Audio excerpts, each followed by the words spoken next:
So we've just had our Queensland Disaster Management Group meeting, and you'll shortly hear from the Bureau of Meteorology from Bruce Gunn.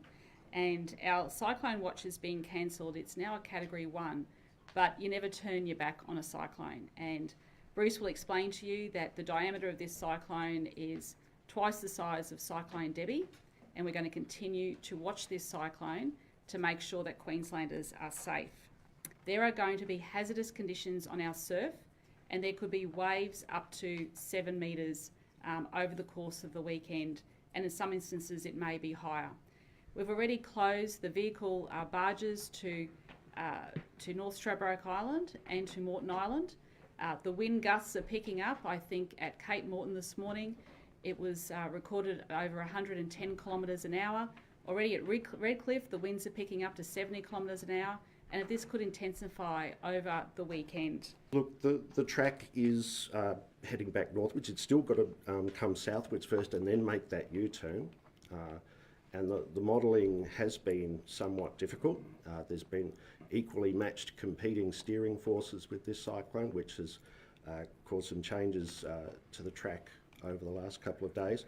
But we are expecting, our best guidance tells us that it will track back to the north and heading into warmer waters, so we'll just have to keep an eye on that as it moves.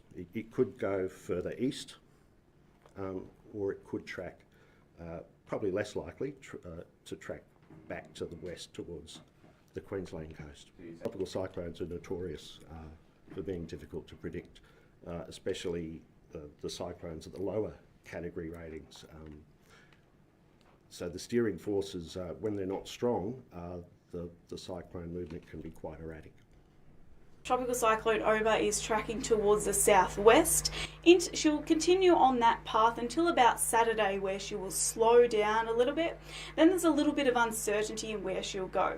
The most likely situation is that she'll begin to track towards the north-northwest, almost parallel to the coast, so back up past the Fraser Coast and into the Wye Bay and Southern Capricornia district over the latter part of the weekend. Coastal crossing becomes less likely at the moment, but it all depends on another system, not Tropical Cyclone Oma, but a ridge to the south. There's a high pressure system moving in, and this at the moment, as Oma slowed down a little bit, is strengthening and keeping it just a little bit further offshore. So how close she comes to the coast and whether she makes a coastal crossing really depends on that ridge. At the moment, that ridge is strong enough to keep her just offshore. Cyclone Oma is forecast to move slowly and strengthen a little to Category 2 in the southern Coral Sea later tonight, before being steered back to the north over the weekend by a ridge of high pressure to the south. Powerful waves are ravaging Queensland beaches, despite Cyclone Oma becoming less of a threat. The system is 600 kilometres wide and likely to strengthen again. Wild winds have knocked out power and whipped up swell for surfers. Joel Dry has more.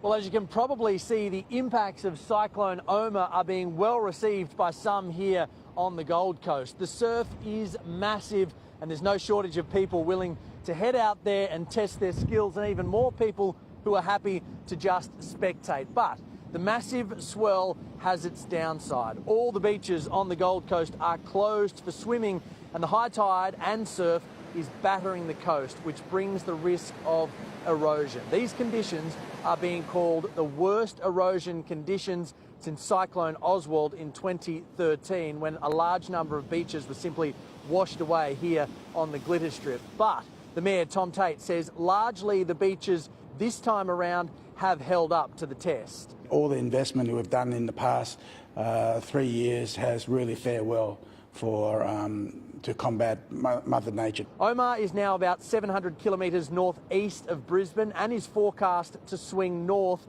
over the weekend and not cross the coast. But her effects are definitely being felt. So far, the strongest wind gust recorded has been over 100 kilometres per hour on North Stradbroke Island.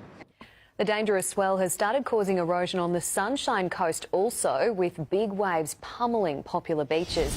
Sarah Greenall. There have been some power outages from that wind, Kendall. 10,000 properties across southeast Queensland, including several suburbs on the Sunshine Coast, Woombye, Bli and Rainbow Beach. 13-metre offshore waves at Mooloolaba have been recorded. It's all expected to peak, Kendall, overnight and into tomorrow. All right, Sarah Greenall reporting live there. Now to Tony Auden, and what do the changes in the track mean for us over the weekend? Well, good afternoon, Kendall. It does not mean any let up for our beaches. They'll continue to be pummeled right through the weekend, but overland, well, our chances of rain are actually dropping. Now, at the moment, Oma is a top-end Category 1 system, 640 k's away from Brisbane. It should continue south into tomorrow, then likely nudge a little further away from the coast before turning north. Now, it could reach Category 2 again, then is likely to continue north well out into the Coral Sea towards the middle of next week. Longer term, yes, we will need to still watch where it goes. At the moment, we have a severe weather warning for that dangerous surf, high tides and damaging winds right along the coast. But with Oma now driving more southerly winds across the region, inland spots could be completely dry this weekend, with showers only confined to coastal spots. At HVN, we will continue to follow this cyclone closely. Please click on subscribe and the bell for notifications of new video updates.